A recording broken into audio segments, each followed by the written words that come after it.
প্রাকৃতিক সৌন্দর্য দেখতে দেখতে আমরা গ্যাংটকের দিকে এগিয়ে গেলাম, আর গ্যাংটক যেতে আমাদের সময় লেগেছিল মাত্র 4.5 ঘন্টা।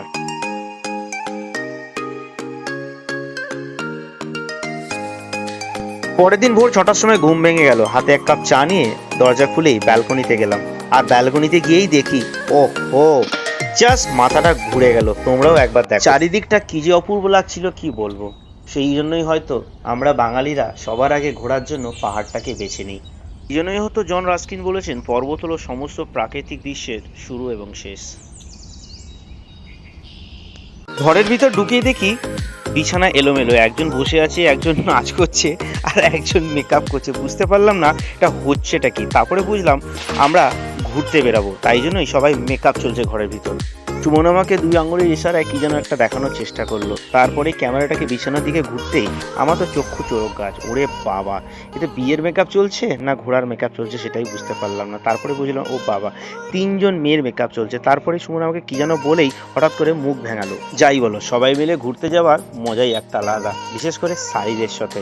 এরপরেই আমরা চলে গেলাম ব্রেকফাস্ট টেবিলে। সকালবেলায় লুচি আর আলুর তরকারি সবাই জমি একটা ব্রেকফাস্ট করলাম, আর তারপরেই আমরা বেরিয়ে পড়লাম বাবা মন্দির আর নাথুলা পাসের দিকে।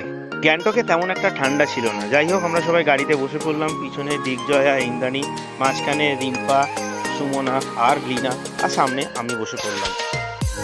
বাবা হরভজন সিং এর নাম করে আমরা বেরিয়ে গেলাম বাবা মন্দিরের দিকে। তারপরে যেতে যেতে সুন্দর সিনারি দেখতে দেখতে গাড়ি এক জায়গায় দাঁড়ালো। সেখানে দেখলাম একটা কুকুর শুয়ে আছে।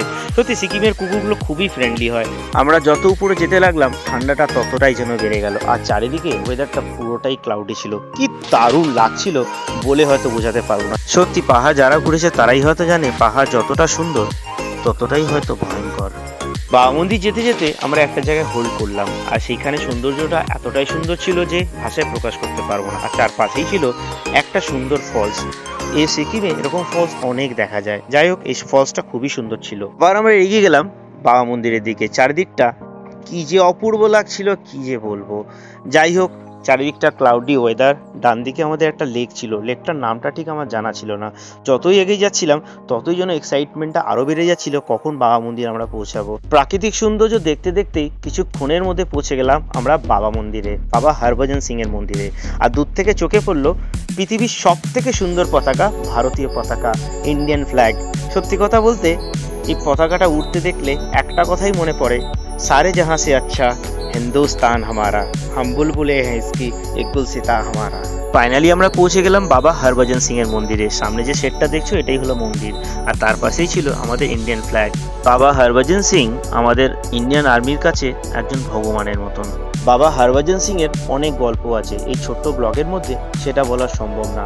কিন্তু একটা কথা বলবো, ইন্ডিয়ান আর্মির কাছে বাবা হরভজন সিং ভগবানের মতন। বাবা হরভজন সিং অনেক দিন আগেই শহীদ হয়েছেন, কিন্তু শোনা যায় ওনার আত্মা নাকি এখনো বর্ডারে পাহারা দেন। মন্দির থেকে আমরা প্রসাদ পেলাম, ড্রাই ফ্রুটস।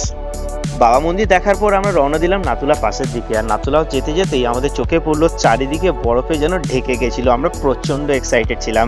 কিছুক্ষণের মধ্যেই আমরা পৌঁছে গেলাম নাথুলা পাস, 14,140 ফুট। ফাইনালি আমরা পৌঁছালাম নাথুলা পাস। আর নাথুলা পাস পৌঁছাতেই দেখলাম চারিদিকে প্রচুর টুরিস্ট এসছে।